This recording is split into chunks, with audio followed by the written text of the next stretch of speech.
আপনার রিজিক কি আপনার হাতে না আল্লাহর হাতে? না, আমাদের রিজিক তো আমাদের হাতে। যে ব্যক্তি মনে করে রিজিক আল্লাহর হাতে, সে কি কখনো ঘুষ নিতে পারে? সে অন্যের সম্পদ আত্মসাৎ করতে পারে? সে অন্যের জমি সিজ করতে পারে? সে দুর্নীতি করতে পারে? সে সুদ খাইতে পারে? কেন খায়? কারণ সে মনে করে রিজিকের মালিক সে নিজেই। এগুলো করলে তার সম্পদ বাড়বে, না করলে সম্পদ বাড়বে না। এই কারণেই তো সে কাজগুলো করে। আর আমি খুব ভালোই বুঝি, অ্যাটলিস্ট আমি খুব ভালোই বুঝি যে এই কাজগুলো ব্যক্তিরা কেন করে। উত্তর শুনবেন? উত্তর হচ্ছে পরিবারের জন্য। কার জন্যে? পরিবারের জন্য। মা, বৃদ্ধ মা আছে দেখতে হবে, দুই বাবা আছে দেখতে হবে, স্ত্রী আছে। আর স্ত্রী মাশাআল্লাহ একদম ফ্যামিনিস্ট, তার চাহিদা পূরণ করতে তার হিমশিম খেতে হয়। হ্যাঁ, একটা শাড়ি নেবে 20,000, ঠিক আছে? তো স্ত্রীর চাহিদা অনেক, গহনাগাটির অনেক চাহিদা। আর না দিলে তো আবার সমস্যা, বাসায় গেলে তো মানসিক টর্চার সেলে রেখে দিবে। এখনকার বেশিরভাগ পুরুষই কিন্তু নির্যাতনের শিকার।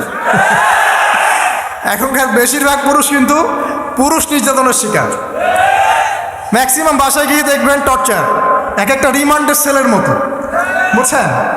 এবং এটা 7 দিন 5 দিন 7 দিনের রিমান্ড না, এটা লাইফ টাইম রিমান্ড।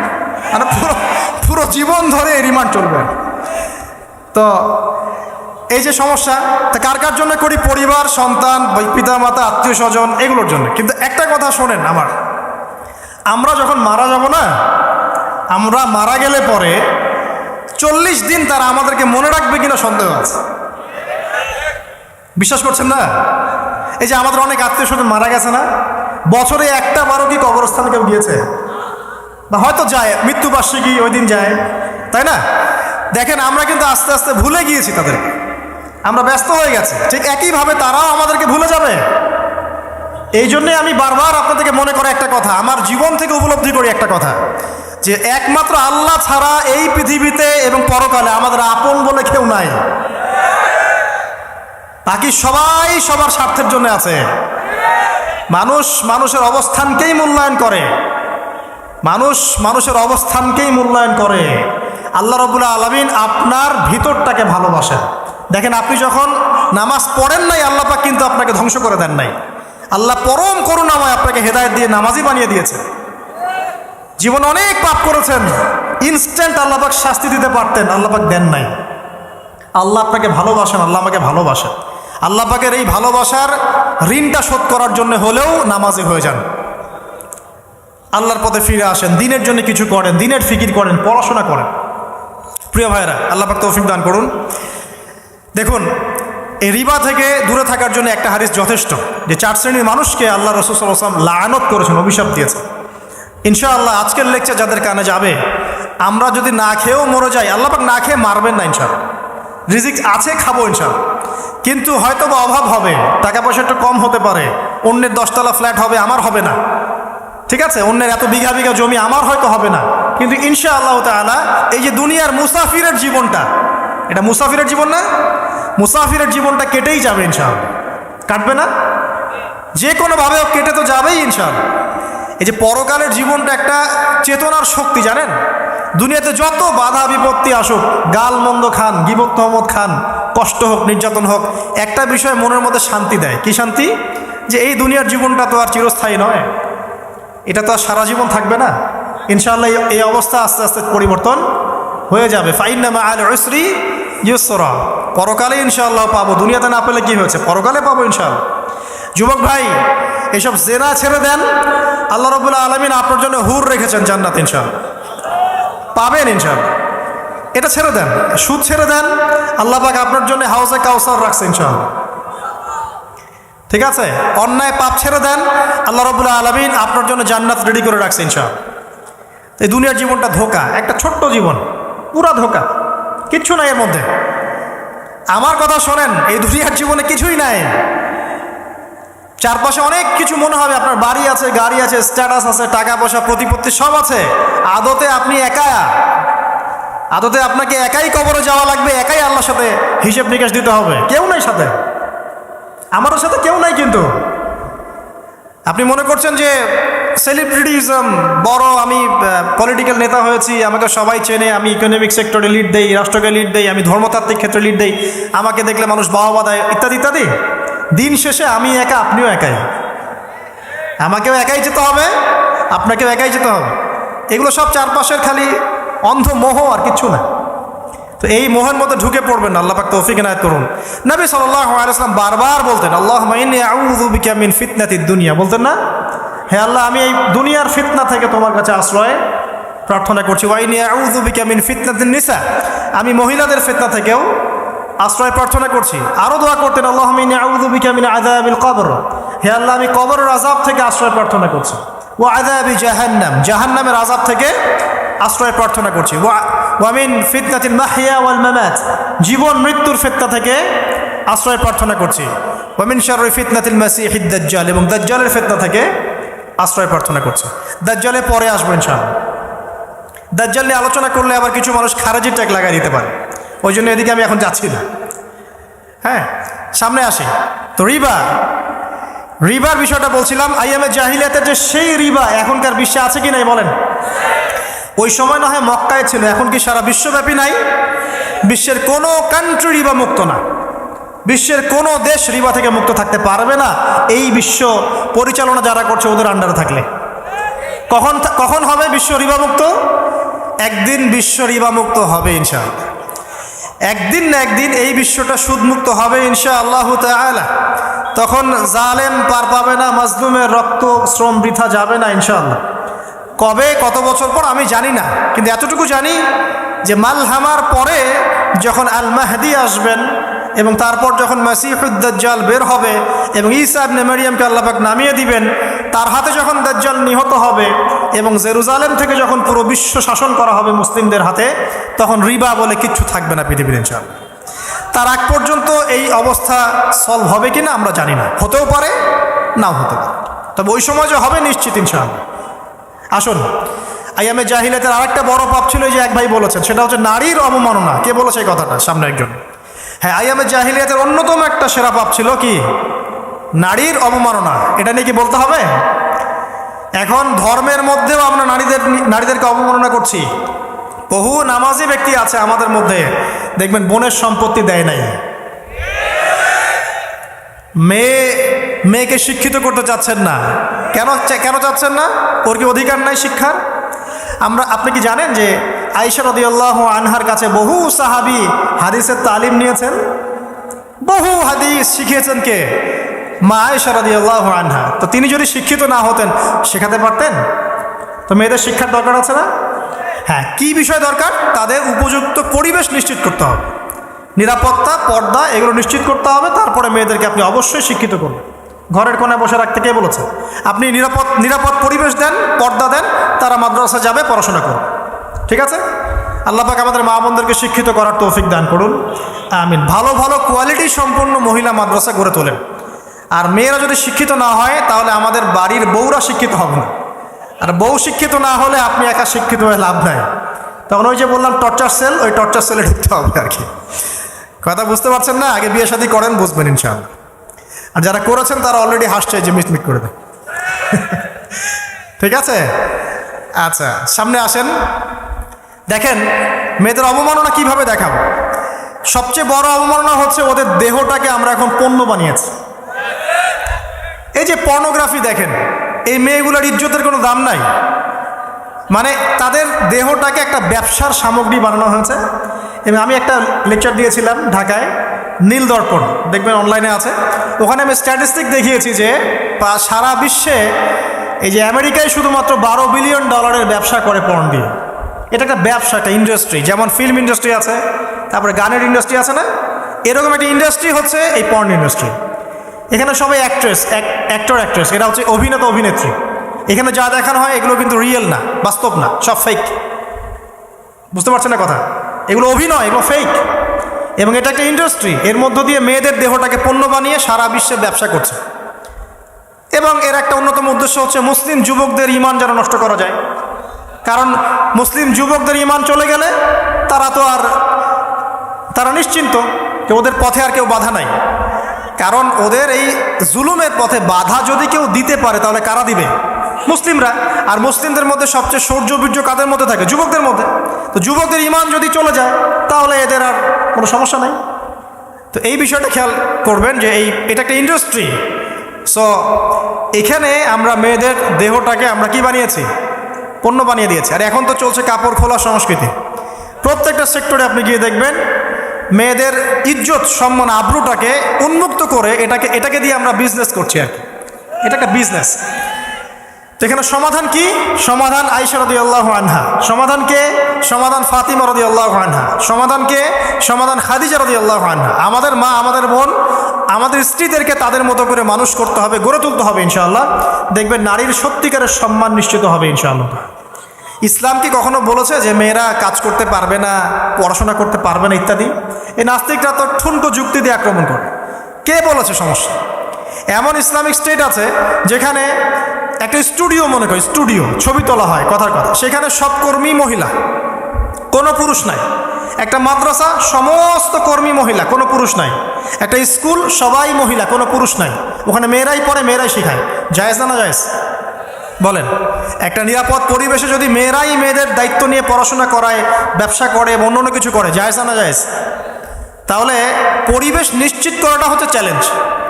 ইসলাম বলছে না যে আপনি তাকে একদম মানে অজ্ঞ করে রেখে ঘরের কোণে ফেলায় রেখে দেন, তাকে আপনি পড়াশোনাও শেখাবেন না, সম্পত্তির অধিকারও দিবেন না, কিছুই না। এগুলো ইসলাম কখনো বলেনি। বলেছে? আরে বোকা মানুষ, রাসূলুল্লাহ সাল্লাল্লাহু আলাইহি ওয়াসাল্লামের সময় তো মহিলা সাহাবীরা উহুদের যুদ্ধ করেছে। কি শুনলেন?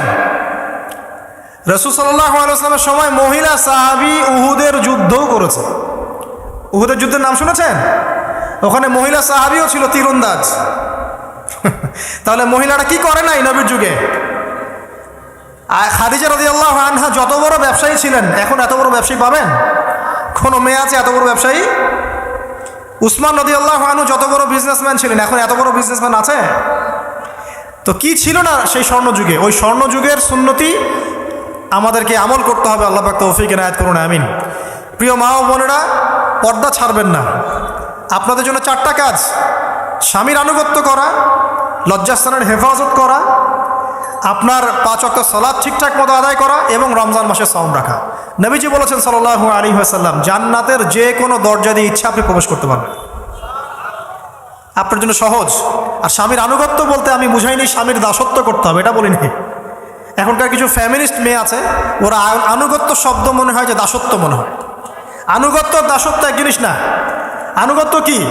স্বামী কোরআন সুন্নাহর অনুকূলে কোনো কথা বলেছে, আপনি মানবেন।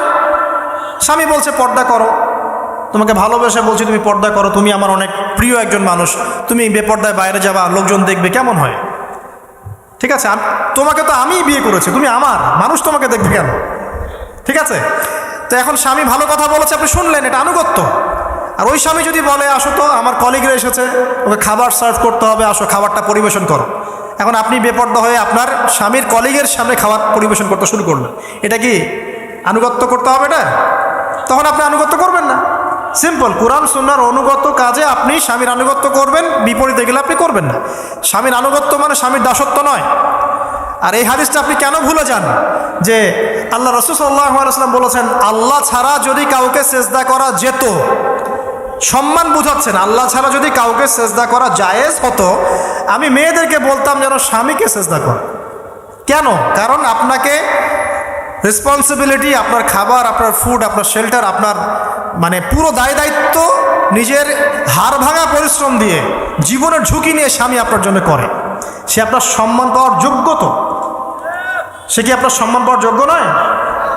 আপনি যদি সম্মানের হক আদায় না করতে পারেন তাহলে আপনি অকৃতজ্ঞ। আর অকৃতজ্ঞ মেয়ে কখনো জান্নাতে যাবে?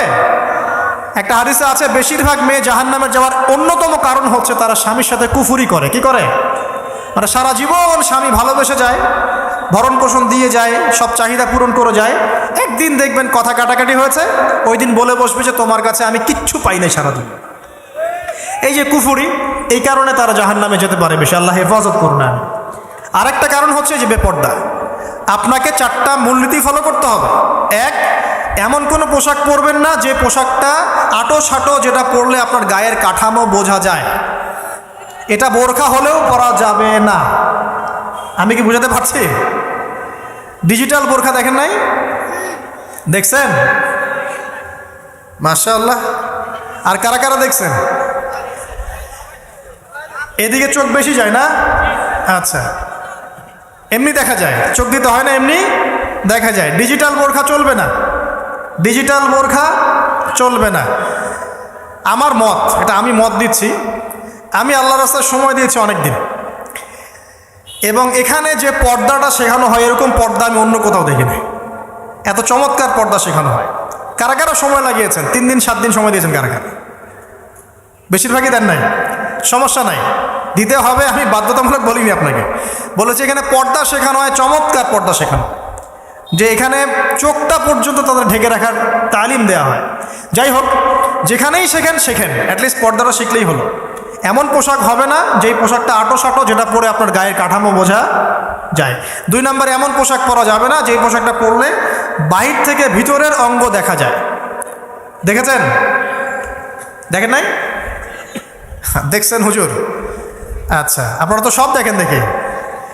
তারপরে 3 নাম্বার, এমন পোশাক পরা যাবে না যেটা অমুসলিমদের সাথে সাদৃশ্য আছে। কথা বুঝতে পারছেন?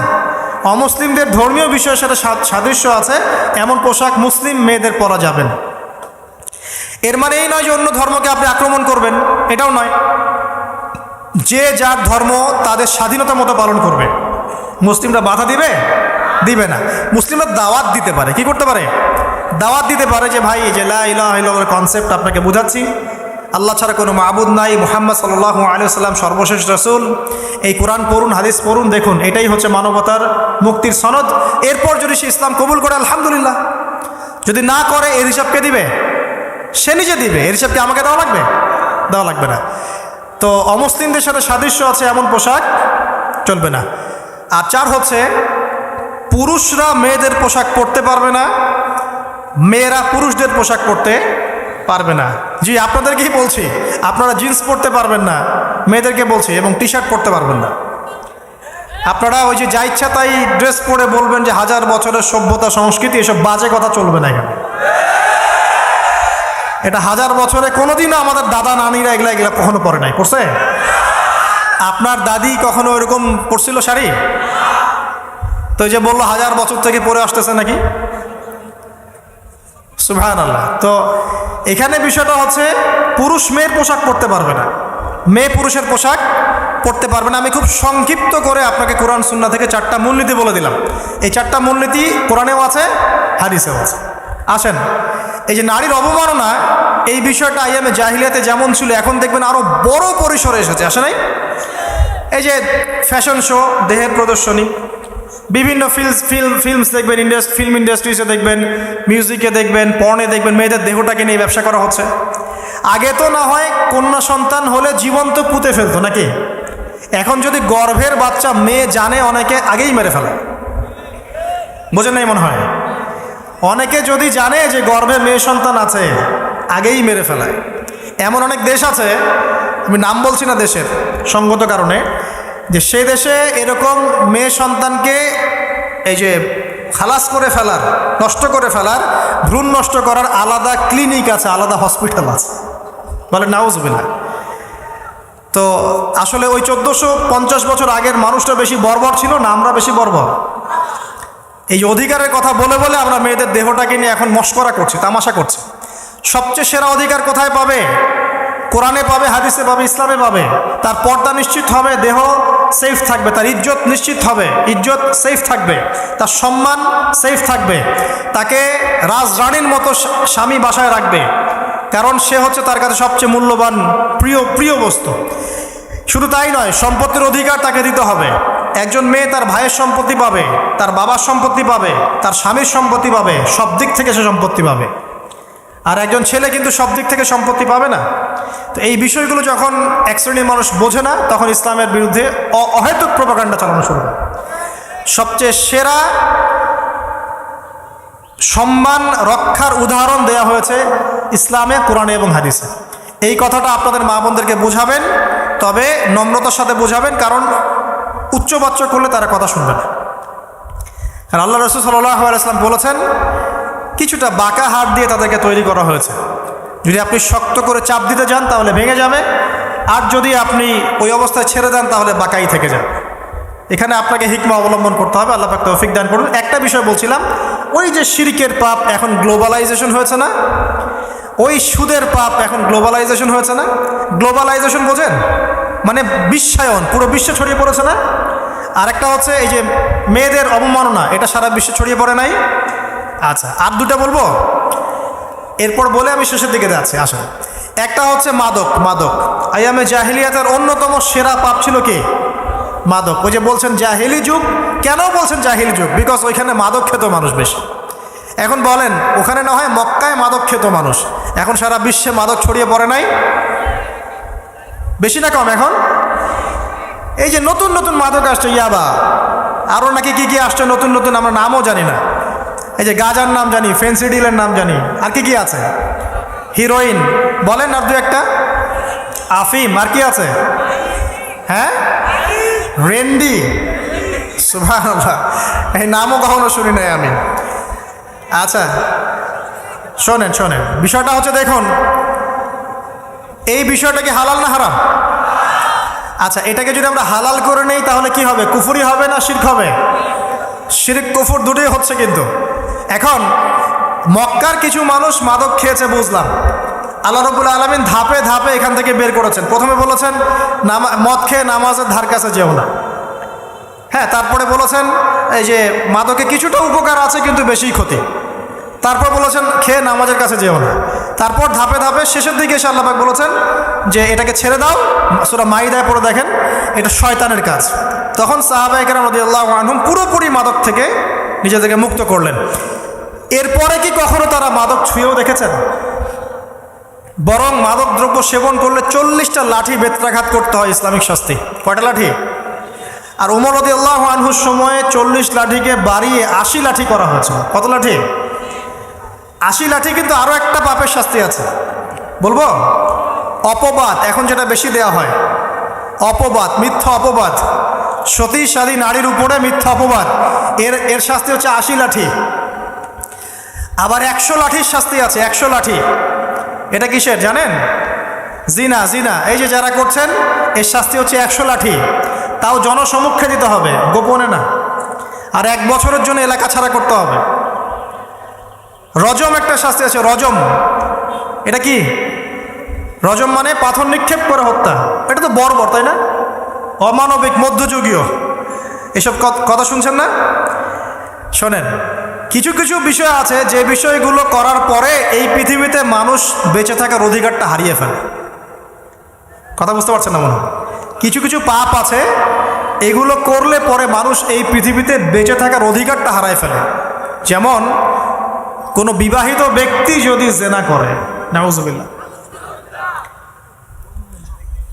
কোনো ছেলে যদি কোনো ছেলের সাথে যৌন সম্পর্ক করে, সমকামী করে, বা এটাকে যেটা গে মানে যেটা কি বলে, সমকামিতা, ঠিক আছে, এই কাজ যদি কেউ করে, এই নোংরা কাজ যদি কেউ করে, কোনো মেয়ে যদি কোনো মেয়ের সাথে এরকম কোনো কাজ করে, একই পাপ। এইসব পাপ করলে পরে এই পৃথিবীতে বেঁচে থাকার অধিকারটা সে হারিয়ে ফেলে। কথা কি বুঝতে পারছেন? আচ্ছা, তখন শাস্তি হচ্ছে আল্লাহ রাব্বুল আলামিন পাথর নিক্ষেপ করে হত্যা করতে বলেছেন। কারণ হচ্ছে সে এত গর্হিত একটা কাজ করেছে যেটা এই শাস্তি পাওয়ার সম্পূর্ণ যোগ্য। এবং কওমে লূত নামে যে কওম ছিল, ওই কওমটাকে আসমানে উঠিয়ে আল্লাহ পাক পাথর বর্ষণ করে এভাবেই শেষ করে দিয়েছে। জর্ডান একটা দেশ আছে না, জর্ডান, জর্ডানের পাশে ডেড সি নামে একটা জায়গা আছে, ডেড সি, মৃত সাগর। ওইখানে সাদুম নামে একটা গোত্র থাকতো। কোন গোত্র? সাদুম। ওই সাদুম গোত্র এরকম সমকামী ছিল। আল্লাহ রাব্বুল আলামিন লূত আলাইহিস সালামকে পাঠিয়েছিলেন, তারা হেদায়েতের বাণী শোনে নাই। আল্লাহ পাক ওদেরকে আসমানে উঠিয়ে পাথর নিক্ষেপ করে উল্টা দিকে দাফন করে দিয়েছে। নাউজুবিল্লাহ। তো কিছু কিছু পাপ আল্লাহ পাক সহ্য করেন না, আল্লাহ পাকের আরশ কেঁপে ওঠে। এই পাপগুলো সেরকম পাপ। কথা বুঝতে পারছেন? তো এই যে জিনা, পর্নোগ্রাফি, ব্যভিচার, পরকীয়া, এগুলোর মধ্য দিয়ে আমরা নারীর অবমাননা করছি না? এবং ধর্মের মাধ্যমেও মাঝে মাঝে করছি, যখন আমরা ধর্মের নামে মেয়েদের অধিকার দিচ্ছি না।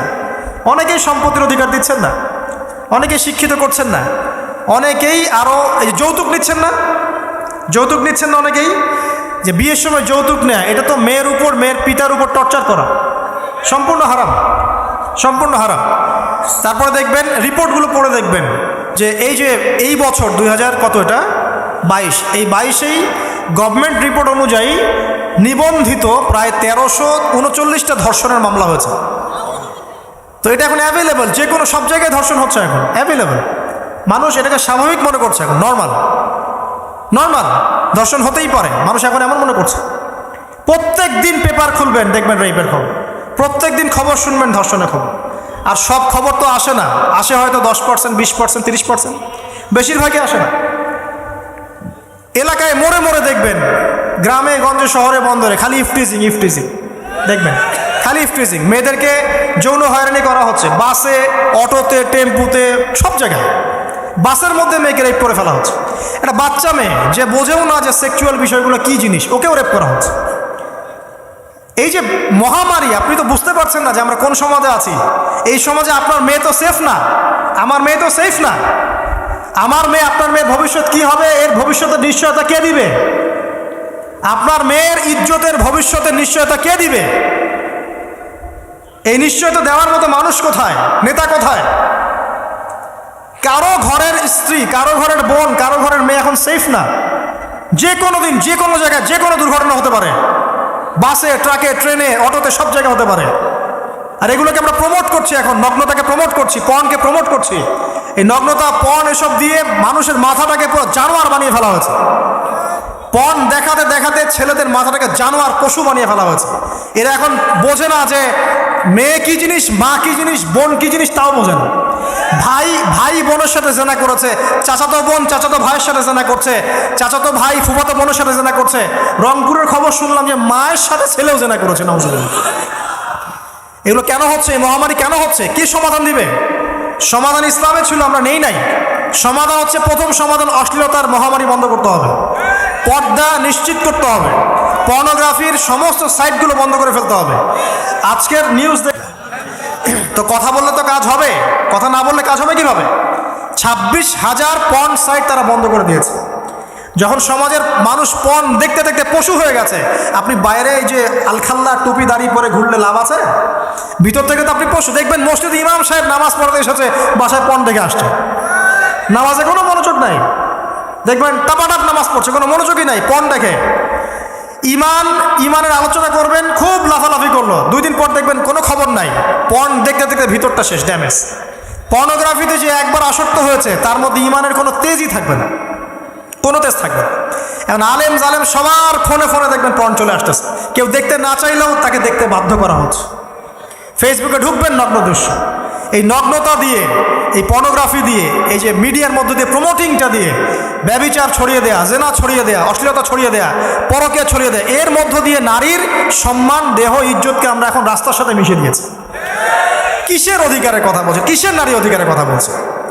খালি ডিগ্রি সার্টিফিকেট অর্জন করতে পারলেই অধিকার হয়? আমার তো ইজ্জতই ঠিক থাকলো না, আমার অধিকার কোথায় থাকলো? একটা সার্টিফিকেট অর্জন করার জন্যে কলেজের মেয়েদেরকে বড় বড় নেতার বেডরুমে ঢুকানো হচ্ছে, দেখেন নাই? তো একটা সার্টিফিকেট অর্জন করতেই হবে আমাকে, নিজের ইজ্জত বিক্রি করে দিয়ে হলেও আমার সার্টিফিকেট অর্জন করতেই হবে। লাথি মারি এসব পড়াশোনার পিছনে, দরকার নেই আমার পড়াশোনা। হচ্ছে বাসায়, এলাকায় এলাকায় মহিলা মাদ্রাসা করেন, মাদ্রাসায় মেয়েদেরকে পড়ান। আমি খুব দুঃখের সাথে বলছি, অনেক মাদ্রাসাতেও এরকম ঘটনা কিন্তু ঘটেছে না? এখানে একটা কথা আমরা পরিষ্কার করতে চাই, সেটা হলো যে পাপী, রেপি, ধর্ষণী, সে আলেম করুক আর জালেম করুক, ইমাম করুক আর জালেম করুক, ফাসেক করুক, সবাইকে সমান শাস্তি নিশ্চিত করতে হবে। আর শাস্তি হবে দৃষ্টান্তমূলক, যেন আরো 10 জন দেখে শিক্ষা নেয়। ওই যে ইসলামে আছে না হাত কেটে ফেলা, কি কারণে বলেন তো? কারণ সবাই যখন দেখবে এই যে খুঁটির সাথে বেঁধে একটা চোরের হাত কেটে ফেলা হয়েছে, এলাকার সব মানুষ দেখেছে, চুরি বাড়বে না কমবে? নিশ্চিত চুরি কমে যাবে ইনশাআল্লাহ। তো এই যে নারীর অবমাননার ওই যুগের চেয়ে এই যুগে বেশি না কম? আপনি ভালো করে আল্লাহর নূর দিয়ে দেখেন। আমি প্রথমে বলেছি, শুধু বাইরের চোখ দিয়ে দেখলে সব বুঝতে পারবেন না আপনি। আল্লাহ পাকে নূর দিয়ে দেখেন, কোরআন সুন্নাহর গভীর জ্ঞান দিয়ে দেখেন, দেখবেন ওই জাহিলিয়াতের চেয়ে 1000 গুণ বেশি জাহিলিয়াত এখনকার বিশ্বে চলছে। আল্লাহ পাক আমাদের মা বোনদের ইজ্জত হেফাজত করুন, তাদের সম্মান হেফাজত করুন। আমরা দোয়া করি আল্লাহ পাক তাদেরকে উচ্চশিক্ষায় শিক্ষিত করুন, নিরাপত্তা নিশ্চিত করুন। কেউ যদি ওদের দিকে খারাপ চোখ তুলে তাকায়, আল্লাহ পাক সেই চোখকে যেন ধ্বংস করে দেন। আল্লাহ পাক তাদের ইজ্জতের বিরুদ্ধে ইজ্জতের প্রতি যদি কেউ খারাপভাবে হাত বাড়ায় তাদের শাস্তি যেন নিশ্চিত করার তৌফিক আল্লাহ পাক আমাদেরকে দান করেন। আল্লাহ পাক আমাদের মা বোনদেরকে মূল্যবান মহামূল্যবান মনে করে আমাদেরকে হেফাজত করার তৌফিক দান করুন, আমিন। আর তাদেরকে যারা নগ্ন করতে চায় আল্লাহ পাক এদেরকে ধ্বংস করে ছেড়ে দিন, আমিন। আল্লাহ পাক বলেছেন যারা চায় মুমিন মুসলিমদের সমাজে অশ্লীলতা ছড়িয়ে পড়ুক, দুনিয়া এবং আখিরাত উভয় জাহানে আল্লাহ পাক এদেরকে ধ্বংস করবেন। আরেকটা বলে শেষ করি, সেটা হলো, কয়টা বলেছি ভাই? জাহিলিয়াত। ইমাম মুহাম্মদ বিন আব্দুল ওয়াহাব রাহিমাহুল্লাহ তার একটা বইয়ের মধ্যে 1000টা জাহিলিয়াত আছে। আমি 5টা বাছাই করেছি। কয়টা? 5টা। কয়টা বলেছি? 4টা। এক হচ্ছে কি বলেছিলাম? শিরক। আছে না নাই? রিবা এখন আছে না নাই? 3 নাম্বার কি ছিল? মাদক। আর 4 নাম্বার নারীর অবমাননা। মাদক তো বুঝলেন, এটা তো আমার চেয়ে আপনারা ভালো বুঝেন, মাদক সব জায়গায় আছে। একটা কথা বলি, দেখুন মাদক নিয়ে একটা কথা বলি, শুনুন। আপনাদের কি কখনো গায়ে কখনো ফোড়া হয়েছে? কার কার গায়ে ফোড়া হয়েছে বলি, হাত তুলুন। আচ্ছা, কেমন ব্যথা? ফোড়া ফেটে গেলে কি বের হয়? রক্ত আর পুঁজ বের হয়, তাই তো? একটা হাদিস পড়েছি, রাসূলুল্লাহ সাল্লাল্লাহু আলাইহি ওয়াসাল্লাম বলেন সাল্লাল্লাহু আলাইহি ওয়াসাল্লাম যে জাহান্নামে আমাকে মেরাজের রাতে জাহান্নাম দেখানো হয়েছে। মেরাজের রাতে আমাকে জাহান্নাম দেখানো হয়েছে। তো সেখানে আমি দেখলাম যে কিছু মানুষকে এই জাহান্নামীদের রক্ত আর পুঁজ খেতে দেয়া হচ্ছে। মানে আল্লাহ জানেন কেমন করে রক্ত আর পুঁজ পান করতে দেয়া হচ্ছে। কারণ জাহান্নামে পিপাসা লাগবে না, ক্ষুধা লাগবে না? ক্ষুধা লাগবে। খাবার খেতে চাইলে জাক্কুম, আর পানি খেতে চাইলে হামিম, গরম উত্তপ্ত পানি। আর যে রক্ত আর পুঁজ, রক্ত আর পুঁজের একটা মিশ্রণ খেতে দেওয়া হচ্ছে। তো নবী সাল্লাল্লাহু আলাইহি ওয়াসাল্লামকে সাহাবীরা পরে জিজ্ঞাসা করলেন, ইয়া রাসূলুল্লাহ, কোন পাপের কারণে তাদেরকে এই শাস্তি দেওয়া হচ্ছে? নবী করিম সাল্লাল্লাহু আলাইহি ওয়াসাল্লাম বললেন, তাদেরকে এই শাস্তি দেওয়া হচ্ছে একটা পাপের কারণে, সেটা হলো মাদক দ্রব্য সেবন করা। আর ওই পানীয়টার নামও নবীজি বলে গেলেন, তার নাম হচ্ছে তিনাতুল খাবাল। কি নাম? তিনাতুল খাবাল। এই তিনাতুল খাবাল মানে জাহান্নামীদের রক্ত এবং পুঁজ, এটা খেতে দেওয়া হচ্ছে মাদক দ্রব্য সেবনকারীদের জন্য। আল্লাহ রাসূল সাল্লাল্লাহু আলাইহি ওয়াসাল্লাম বলেছেন, কোনো ব্যক্তি যদি মাদক সেবন করে তার 40 দিনের নামাজ কবুল হবে না। সে যদি আবার তওবা করে ফিরে আসে, আল্লাহ পাক মাফ করে দিবেন ইনশাআল্লাহ। যদি আবারও মাদক খায়, আবার 40 দিনের নামাজ কবুল হবে না। তারপর যদি আবার তওবা করে, আবার আল্লাহ মাফ করে দিবেন ইনশাআল্লাহ। তারপর যদি আবার মাদক খায়, আবার 40 দিনের নামাজ কবুল হবে না। তারপর যদি আবার তওবা করে, আবার আল্লাহ মাফ করে দিবেন। তারপরে যদি আবার মাদক খায়, তখন আল্লাহ রাব্বুল আলামিন তাকে তিনাতুল খাবাল পান করান।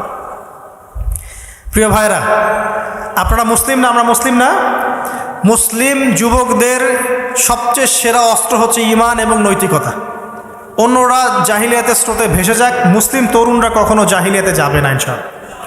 আমার সাথে ওয়াদা করেন যে কোনো প্রকার মাদক দ্রব্যের সাথে সংশ্লিষ্ট থাকবেন না। একটা সিগারেটেও কখনো টান দিবেন না। কারণ সিগারেটটা কি? সিগারেট আপনাকে আস্তে আস্তে অন্য মাদকের দিকে নিয়ে যাবে। সিগারেট খাওয়া শিখেছিস, এখন গাঁজাও খা।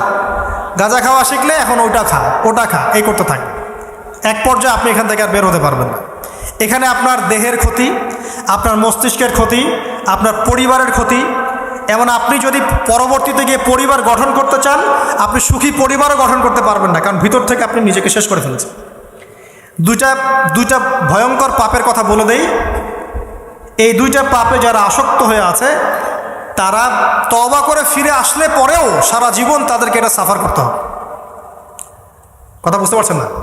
তওবা করে ফিরে এসেছেন মনে করেন, তারপরেও আপনাকে সারা জীবন এই পাপের ফলটা ভোগ করতে হবে।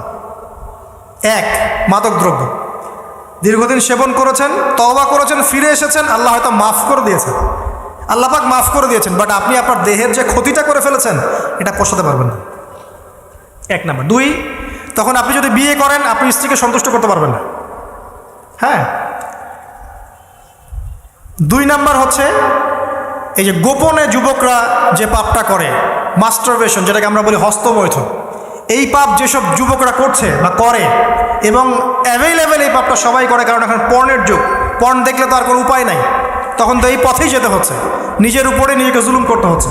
যারা হস্তমৈথুনে অভ্যস্ত হয়ে গেছে, এরা যদি তওবা করে ফিরেও আসে, শরীরের যে ক্ষতিটা হয়েছে এটা পূরণ হবে না কখন। দেখেন আমার মতো বয়সে, আমার চেয়ে প্রায় 10 বছর বয়স আগেই তারেক বিন জিয়াদ স্পেন জয় করেছিল। আমার যে বয়স এখন চলছে 30 পার হয়ে গেছে, এর চেয়ে আরও প্রায় 10 বছর আগে মুহাম্মদ বিন কাসিম এই সিন্ধু জয় করেছিল।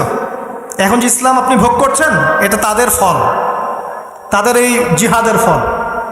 তো এখন আমাদের এই যে 20 বছর 30 বছরের যুব সমাজের দিকে তাকায় দেখেন, একবার তাকায় দেখেন, চেহারাগুলো একটু দেখেন, চেহারা দেখেন, এক একটা চেহারা দেখেন, চেহারায় নূর নাই, নষ্ট হয়ে গেছে, নামাজ নাই, চোখগুলো বসে যাচ্ছে, কারণ সারা রাত জেগে থাকছে। ওই যে টিকটক টিকটক টিকটক সারা রাত, হ্যাঁ সারা রাত ফোনে, সারা রাত গল্পগুজব। রাত্রেবেলা দেখবেন, রাত্রেবেলা শহর যেন জীবিত হচ্ছে, রাত্রেবেলা ক্যারাম খেলে, রাত্রে লুডু খেলে, রাত্রে এটা করে, রাত্রে সে, সারাদিন ঘুম, সারাটা দিন ঘুম। আপনি কি জানেন সারা রাত কে জেগে থাকে, সারাদিন কে, সারা রাত কে ঘুমায় আর সারা দিন কে জেগে থাকে? সারা রাত জেগে থাকে কুকুর এবং সারাদিন ঘুমায় কুকুর। আর দেখবেন আপনি বিড়ালকে দেখবেন, ও কিন্তু রাত্রে ঘুম এবং দিনের বেলা সে অ্যাক্টিভ। পাখিকে দেখবেন, পাখি সন্ধ্যা হলো একদম ঘরে, যেই সূর্য ডুববে পাখি একদম ঘরে, দেখেন না, পাখি ঘরে। আর যেই ফজর হবে পাখি বের হয়ে গেল। আর আল্লাহ রাসূল সাল্লাল্লাহু আলাইহি ওয়াসাল্লাম হয়তো বা এই কারণেই, আল্লাহ ভালো জানেন, তিনি বলেছেন এমন কিছু মানুষ জান্নাতে যাবে যাদের মনটা হবে পাখির মতো। সুবহানাল্লাহ।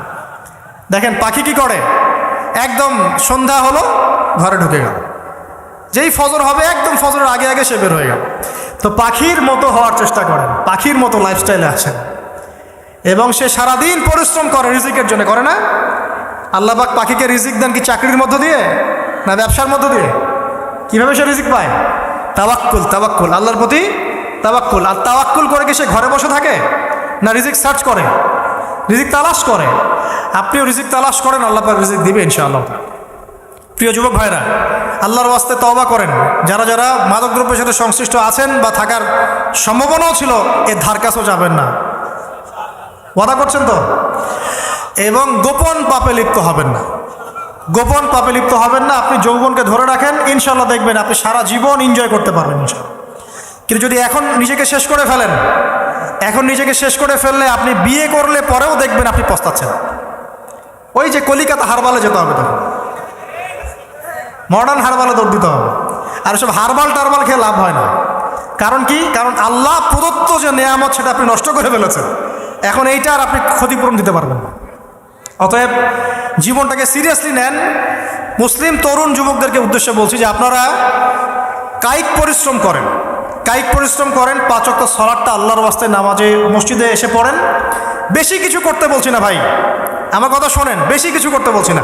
আল্লাহর ওয়াস্তে 5 ওয়াক্ত নামাজটা মসজিদে পড়েন, পারবেন না? আচ্ছা, ডেইলি 10টা পৃষ্ঠা করে কোরআন তেলাওয়াত করেন, পারবেন? আল্লাহ তৌফিক দান করুন।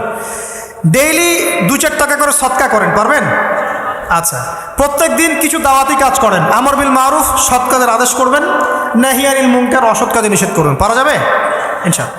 আপনি হালাল রিজিকের একটা সন্ধান খোঁজার চেষ্টা করেন, পারবেন ইনশাআল্লাহ। পড়াশোনায় নিজেকে ব্যস্ত রাখেন, লেখাপড়ায় নিজেকে ব্যস্ত রাখেন। যদি এর পাশে আপনি সময় পান, আমি বলবো আপনি খেলাধুলা করেন। যদি সময় কিছু বের করতে পারেন, কায়িক কিছু পরিশ্রম করেন, প্রয়োজনে কিছু কসরত করেন, জিম করেন, খেলাধুলা করেন। তারপরেও পর্নে যায় না, তারপরেও গার্লফ্রেন্ডের পিছনে সময় নষ্ট করেন না, তারপরেও যে টিকটক, ফেসবুক, ইউটিউব নিয়ে পড়ে থাকেন। ওগুলোর চেয়ে খেলাধুলা করা অনেক ভালো আছে। অ্যাটলিস্ট আপনি ফিজিক্যালি ফিট থাকবেন। অনেকে বলতে পারে যে এটা না করলে হয়, এটা বাজে কাজ, সময় নষ্ট। আমি মনে করি এখনকার যুবকরা যেসব পথে সময় নষ্ট করছে, এর চাইতে অ্যাটলিস্ট খেলাধুলা করলে ভালো ছিল। একটা সময় ছিল না, আজকে থেকে 10 বছর আগে প্রচুর খেলা হতো না? ক্রিকেট হতো, ফুটবল হতো, এই ব্যাডমিন্টন হতো শীতকালে, তাই না? খেলার লিপ্ত থাকলে কিন্তু আমাদের মধ্যে একটা হৃদ্যতা, একটা বন্ড তৈরি হতো, একটা বন্ড। আমরা অনেক টুর্নামেন্ট খেলতাম না? এখন দেখবেন কিচ্ছু নাই, সব বন্ধ, খালি ফোন, সারাদিন কি ফোন। এটা আরও কি ডেঞ্জারাস না? এভাবে তাদের ফিজিক্যাল বডিটা নষ্ট হচ্ছে, মেন্টাল স্ট্রেংথটাও নষ্ট হচ্ছে। এর চেয়ে বরং তারা যদি কোনো কসরত করে, এটা অনেক ভালো হবে, এটা আমার মত। এটা আমি কোরআন সুন্নাহ থেকে কোনো কথা বলছি না। আল্লাহ পাক বোঝার তৌফিক দেখ। শেষ কথা হলো যে আইয়ামে জাহিলিয়াতের আরেকটা নির্মম বর্বরতা ছিল হচ্ছে গোত্রীয় দ্বন্দ্ব। কি ছিল? গোত্রীয় দ্বন্দ্ব। এটাই দিয়ে আমি শেষ করছি। সেটা হলো কেমন গোত্রীয় দ্বন্দ্ব? মনে করেন একটা গোত্রের নাম বনু তামিম, একটার নাম বনু হানিফা, একটার নাম হচ্ছে বনু কোরাইজা, একটার নাম হচ্ছে মনে করেন বনু মাখজুম, আরেকটা হচ্ছে বনু আদি। এরকম অনেক গোত্র ছিল। তো এই গোত্রগুলোর মধ্যে আপোষে দ্বন্দ্ব চলতো। খুব সামান্য কারণে তারা দীর্ঘস্থায়ী যুদ্ধ করত। একটু বোঝার চেষ্টা করেন, খুব সামান্য কারণে তারা লম্বা লম্বা যুদ্ধ করত। একটা উটকে কেন্দ্র করে প্রায় 80 বছর যুদ্ধ হচ্ছে। কত বছর? 80 বছর। এখন আপনাকে বলি, এই যে জাহেলিয়াতের এই যে গোত্রীয় হানাহানি, মারামারি, কাটাকাটি, এটা কি এখন সারা বিশ্বে ছড়িয়ে পড়েছে কি পড়ে নাই? আল্লাহর নূর দিয়ে দেখেন, পড়েছে কি পড়ে নাই? দেশে দেশে হানাহানি বেড়েছে না কমেছে? রাসূলুল্লাহ সাল্লাল্লাহু আলাইহি ওয়াসাল্লাম 23 বছর নবুয়তের জীবনে যতগুলো জিহাদ করেছেন এবং সারিয়া করেছেন, এতে সব মিলে হয়তো 2 থেকে 3 হাজার মানুষও মারা যায় নাই। ঠিক আছে? কিন্তু এখনকার দেখবেন প্রথম বিশ্বযুদ্ধেই কয়েক কোটি মানুষ শেষ, দ্বিতীয় বিশ্বযুদ্ধেই আরও কয়েক কোটি মানুষ শেষ, আর সামনে যে নিউক্লিয়ার যুদ্ধ হতে যাচ্ছে আল্লাহু আলাম কবে হবে, এবং এটা হইলে যে কি হবে পৃথিবীর অবস্থা আল্লাহই ভালো জানে। এমন নিউক্লিয়ার ওয়েপন্স আছে যেটা আসমানে যদি বিস্ফোরণ ঘটানো হয় তাহলে ওই দেশের সমস্ত ইলেকট্রনিক জিনিসগুলো নষ্ট হয়ে যাবে। বুঝতে পারেন না এই কথা? বোম মারতে হবে না পৃথিবীতে, মাটিতে বোমটা মারতে হবে না, আসমানে বিস্ফোরণ করে দিবে, তাতে আপনার পুরো দেশের যত ইলেকট্রনিক ডিভাইস আছে সব ড্যামেজ। এটা এই যুগ। ওই হিরোশিমা নাগাসাকির কথা মনে আছে? কি হয়েছিল ওখানে বলেন? 2টা বোম ফেলা হয়েছিল, পারমাণবিক বোমা। কে ফেলেছিল? কে ফেলেছিল? আমেরিকা। আচ্ছা, ওই বোম দুটার নাম কি? হ্যাঁ, এই তো জান, লিটল বয় আর ফ্যাটম্যান। ওই 2টা বোম পড়ে যে কোটি কোটি মানুষ মারা গেল, এখন পর্যন্ত জাপানের মানুষ তার তেজস্ক্রিয়তায় ভোগে। এখনকার পারমাণবিক ওয়েপন্সগুলো তার চেয়ে অনেক অনেক অনেক বেশি শক্তিশালী, হাজার লক্ষ গুণ বেশি শক্তিশালী হতে পারে। রাশিয়ার কাছে এমন সুপারসনিক মিসাইলস আছে, নিউক্লিয়ার মিসাইলস, যেগুলো শব্দের গতিবেগের চাইতেও 10 গুণ বেশি যেতে পারে।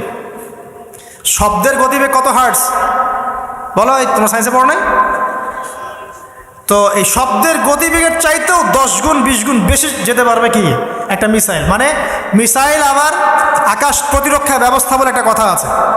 আকাশ প্রতিরক্ষা ব্যবস্থায় ওই মিসাইলগুলোকে ডিফেন্ড করে দেওয়া যায়, ধ্বংস করে দেওয়া যায় আকাশেই। ওই প্রতিরক্ষা ব্যবস্থাও ধরতে পারবে না কত জোরে মিসাইল যাচ্ছে।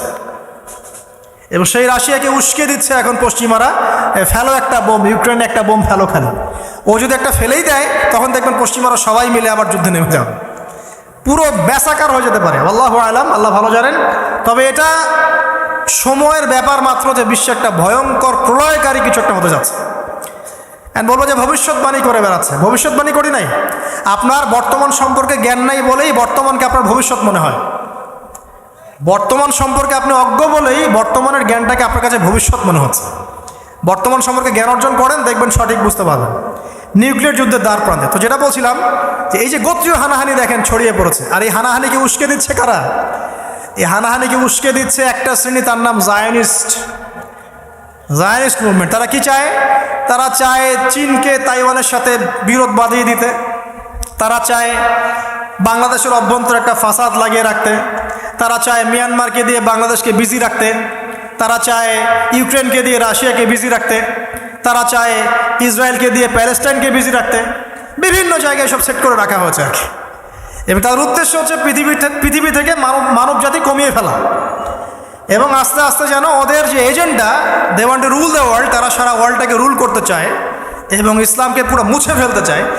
এবং ইসলাম শুধু না, ধর্মতাত্ত্বিক যে কোনো কনসেপ্ট আসলেই ওটাকে মুছে ফেলতে চায়। যে কোনো ধর্মকেই তারা সহ্য করতে পারছে না। তো এই উদ্দেশ্য বাস্তবায়নের জন্য তারা এই কাজগুলো করে বেড়াচ্ছে। আইয়ামে জাহিলিয়াতের সেই যে সুন্নত, ওই যে জাহিলিয়াত এখন সারা বিশ্বে এভাবে ছড়িয়ে পড়েছে। অতএব আমরা চোখ কান খোলা রাখতে হবে। ভয়ঙ্কর অবস্থা সামনে। দেখেন না, গভর্নমেন্ট বলছে এখন সামনে ভয়ঙ্কর খাদ্য সংকট দেখা দিবে, কৃষিজ দিকে ফোকাস করতে বলছে এবং নিজেদের খাদ্য উৎপন্ন করার দিকে মনোযোগী হতে বলছে। এই কথাগুলো 5 বছর থেকে বলি নাই, তখন তো খারেজি হয়ে গেছিলাম। এখন এই কথাগুলো খোদ আমাদের দেশের প্রাইম মিনিস্টারও বলছেন আলহামদুলিল্লাহ, তাকেও সেই বুঝ আল্লাহ পাক দান করেছেন। তো এই যে কথাগুলো, এগুলো কোনো অলিক গল্প কাহিনী না। যারা ওয়ার্ল্ড অ্যাফেয়ার্স বোঝেন তারা জানেন যে বিশ্ব এখন একটা ভয়ঙ্কর একটা অবস্থার সম্মুখীন হয়েছে।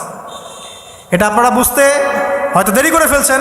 আল্লাহ পাক আপনাদেরকে বোঝার তৌফিক দান করুন, আমিন। শেষ কথা বলি, ওই দ্বন্দ্বটা কিন্তু দেশ থেকে দেশ ছড়িয়েছে, যেমন ঠিক একইভাবে ধর্মের মধ্যেও ছড়িয়েছে। ধর্মের মধ্যেও আমরা কিন্তু বহু দলে ভাগ হয়ে গেছি। এমনকি মুসলিমদের মধ্যেও আমরা শততা বিভক্ত বিভিন্ন দলে, আছে না? এক দল আরেক দলের লোকদেরকে সহ্য করতে পারে না, আরেক দল আরেক দলের ইমামকে সহ্য করতে পারে না, হ্যাঁ, এক সংগঠন আরেক সংগঠনকে সহ্য করতে পারে না। এই যে গোত্রীয় হানাহানির সুন্নত, ওই আয়ামে জাহিলিয়াতের সুন্নত, এটা এখন মুসলিমদের মধ্যেও ঢুকে পড়েছে। তো প্রিয় ভাইরা, দেখুন, আমি এক কথায় বোঝাতে চাইলাম যে জাহিলি যুগ আপনি যেটাকে বলছেন, আয়ামে জাহিলিয়াত যেটাকে বলছেন, যে কারণে বলছেন, ওই কারণগুলো প্রত্যেকটা কারণ এখনকার বিশ্বে মজুদ আছে। শুধুমাত্র স্বল্প পরিসরে না, এখন বড় পরিসরে মজুদ আছে। অতএব আপনাকে যদি আইএমএ জাহেলিয়াতুল আকবার বলে কোনো বিশ্বকে রিকগনাইজ করতে হয়, তাহলে এখনকার বিশ্বকে করতে হবে। অতএব এই ওয়ার্ল্ড অ্যাফেয়ার্সটাকে বোঝেন, জাহিলিয়াতটাকে বোঝেন। এই জাহিলিয়াত থেকে উত্তরণের জন্যে সমাধান কে দিয়েছিল বলেন? ইসলাম কি সমাধান দেয়নি? ইসলাম সমাধান দিয়েছে, কোরআন সমাধান দিয়েছে। রাসূলুল্লাহ সাল্লাল্লাহু আলাইহি ওয়াসাল্লাম 23 বছরের মধ্যেই সমস্ত জাহিলিয়াতকে দূর করে দিয়েছে, দেন নাই? বলেন, 23 বছর পর কি মক্কায় শিরক ছিল? বলেন, 23 বছর পর কি মক্কায় সুদ ছিল? 23 বছর পর কি মক্কায় জেনা, এই যে আপনার ব্যভিচার, এই যে আপনার মাদক, এই যে গোত্রীয় হানাহানি, নারীর অবমাননা, এগুলো ছিল? তাহলে একজন মহামানব, তিনি 23 বছরের মধ্যেই পুরো সমাজটাকে সংস্কার করে ফেললেন না? সেই রাসূল সাল্লাল্লাহু আলাইহি ওয়াসাল্লামের সুন্নত কি মরে গেছে? সেই আল্লাহ কি মরে গেছেন? নাউজুবিল্লাহ। সেই আল্লাহ পাকের নাজিলকৃত কোরআন এবং হাদিস কি মরে গেছে? তাহলে সেই আল্লাহ যদি জীবিত থাকেন, সেই রাসূলের আদর্শ যদি জীবিত থাকে, এবং সেই কোরআন যদি এখনও মুসলিমদের হাতে থাকে, তাহলে এখনকার বিশ্বের জাহিলিয়াত আমরা ফেস করতে পারবো না? পারবো না ইনশাল্লাহ? পারবেন ইনশাল্লাহ? কি করবেন তাহলে? মোটা থেকে কয়েকটা কথা বলে শেষ করে দিই। 1 নাম্বার, প্রিয় ভাই, জ্ঞান অর্জন করেন, প্রচুর পড়াশোনা করেন। জ্ঞান অর্জনের ক্ষেত্রে সাম্প্রদায়িক হবেন না, এতটুকু নিব এতটুকু নিব না, এর থেকে নিব ওর থেকে নিব না, এমন হবেন না। জ্ঞান যেখানে পাচ্ছেন নিতে থাকেন, আল্লাহ পাক আপনাকে নূর দিবে ইনশাআল্লাহ। আল্লাহ যখন আপনাকে নূর বা আলো দিবে তার পক্ষ থেকে, আপনি এমন কিছু দেখবেন যা অন্যরা দেখতে পারছে না। আপনি খিজির হয়ে যাবেন ইনশাআল্লাহ আলাইহিস সালাম। যে মুসা আলাইহিস সালাম বুঝতে পারছেন না কেন নৌকা ফোটা করছে, কেন বাচ্চাকে হত্যা করছে, আর কেন দেয়াল নির্মাণ করছে, কিন্তু খিজির আলাইহিস সালাম বুঝতে পারছেন কেন এগুলো করতে হচ্ছে। 2 নাম্বার, প্রিয় ভাই, আপনার হায়াতটাকে মূল্যায়ন করেন। আজকেই তওবা করে ফিরে আসেন, 5 ওয়াক্ত নামাজি হয়ে যান, সময় অপচয় বন্ধ করেন, যৌবনকালটাকে কাজে লাগান, সিরিয়াস হন, জীবনটার ব্যাপারে সিরিয়াস হন। জীবনটা কিন্তু হেলায় খেলার বিষয় না। একবার চলে গেলে, একবার মৌত হয়ে গেলে কান্নাকাটি কোটি কোটি বছর করলে আল্লাহ পাক আর দ্বিতীয়বার পৃথিবীতে ফিরাই দিবে না? দিবে? তো কি কারণে আমরা আমাদের সময়টাকে হেলায় নষ্ট করছি? সুযোগ আছে কোনো সুযোগ নাই। যেই কাজের পরকালীন কোনো ফায়দা নাই, সেই কাজে আমি নাই। সোজা কথা বোঝেন? যেই কাজে পরকালের কোনো ফায়দা নাই, সেখানে আমি নাই, এরকম আকীদা লাগবে। ইলম অর্জন করবেন কেন? পরকালের ফায়দা আছে তাই। নামাজ কেন পড়বেন? পরকালে ফায়দা আছে তাই। প্রেমের সম্পর্ক করব না কেন? পরকালে ফায়দা নাই তাই। এই মিউজিক শুনবো না কেন? আমি পরকালে কোনো ফায়দা নাই তাই। আমি অহেতুক এসব টিকটকের পিছনে ঘুরবো না কেন? পরকালে কোনো ফায়দা নাই তাই। যে কাজ পরকালে ফায়দা দিবে, আমি সেই কাজে আছি। পারা যাবে ইনশাল্লাহ? আল্লাহ তৌফিক দান করুন। যুবক ভাইদেরকে আমি অনুরোধ করবো যে আপনাদের যৌবনটা আগামী মুসলিম উম্মার ভবিষ্যৎ। এই যে বলে না যে জাতির কাণ্ডারি হবে অমুক তমুক, কেউ জাতির কাণ্ডারি হতে পারবে না। জাতির কাণ্ডারি যদি হতে চায়, তাহলে মুসলিম যুবকরাই হতে পারবে ইনশাল্লাহ। যারা সারাদিন মাদকদ্রব্য সেবন করে, এরা জাতিকে কিচ্ছু দিতে পারবে না। যারা সারাদিন হকি স্টিক নিয়ে ঘুরছে আর নির্মমভাবে মানুষকে মারছে, এরা জীবনেও জাতিকে কিচ্ছু দিতে পারবে না। ফাসাদ সৃষ্টি করা ছাড়া কিচ্ছু করতে পারবে না। দেশকে, জাতিকে এবং উম্মাকে যদি এগিয়ে নিতে হয়, শুধু মুসলিম যুবকরাই পারবে ইনশাআল্লাহ। এবং কারা পারবে? যারা অন্য ধর্মের মানুষ কিন্তু মনটা স্বচ্ছ সৎ, তারাও পারবে। যাদের মনে সততা আছে, অন্য ধর্মের হলেও তারা পারবে ইনশাআল্লাহ। যার মনে সততা নাই, সে পারবে না কখনো। করাপ্টেড দুর্নীতিপূর্ণ মন নিয়ে কখনো দেশের খেদমত, জাতির খেদমত করা যায় না। বাংলাদেশের সবচেয়ে বড় সমস্যা দুর্নীতি। বাংলাদেশের 1 নাম্বার সমস্যা দুর্নীতি। দুর্নীতি যদি না থাকতো আর সমস্ত কালো টাকা যদি সাদা করা যেত, বাংলাদেশের মানুষকে আজকে না খেয়ে মরতে হতো না। 65% মানুষকে আজকে এই খাবারের সংকটে ভুগতে হতো না। সামনের দিনগুলো কঠিন হবে, ভয়াবহ হবে, এটা সবাই বুঝতে পারছে, হয়তো শুধু আপনারা পারছেন না। আল্লাহ পাক আপনাদেরকে বোঝার তৌফিক দান করুন, আমিন। সামনে যান, নিজের জীবনকে কাজে লাগান, যৌবনকে কাজে লাগান, একটা হালাল রিজিক সার্চ করেন। অল্প রিজিকে সন্তুষ্ট হয়ে যান, উচ্চাভিলাষী হবেন না। উচ্চাভিলাষী হওয়ার দরকার নেই, যতটুকু আসছে আলহামদুলিল্লাহ, এটুকুর মধ্যেই সন্তুষ্ট থাকেন, পারবেন ইনশাআল্লাহ। সামনে যাবেন, আদর্শ পরিবার গড়বেন, পরিবারের মধ্যে ইসলাম থাকবে। পরিবারের পিতা হবে ইব্রাহিম, পরিবার সন্তান হবে ইসমাইল, পরিবারের স্ত্রী হবে হাজরা অথবা সারা আলাইহিস সালাম। দিনদার ছেলে নাই, বিয়ে নাই, দিনদার মেয়ে নাই, বিয়ে নাই। ওই যেটা আপনি মনে করছেন রূপ সৌন্দর্য হাবি যাবে, কিচ্ছু থাকবে না ভাই, কিচ্ছু থাকবে না। 1 বছর 2 বছর পরে সব শেষ। দিনদার স্ত্রী পাবেন, চোখ বন্ধ করে বিয়ে করে ফেলবেন। আর দিনদার স্বামী পাবেন, বিয়ে করে ফেলবেন। আমার স্বামী কত বড় ব্যাংকের চাকরি করে, কত বড় ডিগ্রি, কত বড় সার্টিফিকেট, এটা পরের ইস্যু। আগের ইস্যু হচ্ছে আমার স্বামী নামাজ পড়ে কিনা, এই লোক আমার স্বামী হতে যাচ্ছে, এর দাঁড়িয়ে আছে কিনা, ইসলাম পালন করে কিনা, ইসলামের প্রতি ভালো ধারণা আছে কিনা, সে আমাকে পর্দায় রাখবে কিনা, এগুলো বড় জিনিস। পরিবার গড়ব ইসলামিক ভিত্তিতে, ইসলাম নাই, পরিবার নাই। এমনকি পরিবার গড়ার পরেও যদি দেখেন যে পরিবারের সদস্যদেরকে বোঝাতে বোঝাতে আপনি ক্লান্ত হয়ে যাচ্ছেন, পরিবারের সদস্যদেরকে দিন বোঝাতে আপনি ক্লান্ত, কিছুতেই দিন বুঝতে চায় না, আপনি আসহাবুল কাহাফ হয়ে যান, তাও ভালো। বুঝেন নাই? আপনি নিজের চটকায় তেল দেন, ওটা বাদ দেন, ওর কবরের হিসাব ওর উপর ছেড়ে দেন, আপনি ইব্রাহিম হয়ে যান, আপনি আসহাবুল কাহাফ হয়ে যান, তাও ভালো। ইসলাম নিয়ে কোনো কম্প্রোমাইজ নাই। পরিবারের সদস্যরাও যদি আল্লাহর পথে চলার ক্ষেত্রে প্রতিবন্ধকতা সৃষ্টি করে, বাদ দিয়ে দেন, দরকার নেই। আল্লাহর জমিন প্রশস্ত, আল্লাহর জমিন প্রশস্ত, আল্লাহর রিজিক প্রশস্ত, ইনশাআল্লাহ। আল্লাহ পাক উত্তম আরো কিছু দিবেন আপনাকে ইনশাআল্লাহ তাআলা। খেয়াল রাখবেন, পরিবারের মধ্যে ইসলাম থাকতে হবে। এখানে কিন্তু আপনাকে কেউ বাধা দিবে না, এর কর্তা আপনি নিজেই। আল্লাহ পাক তৌফিক এনায়েত করুন, আমিন।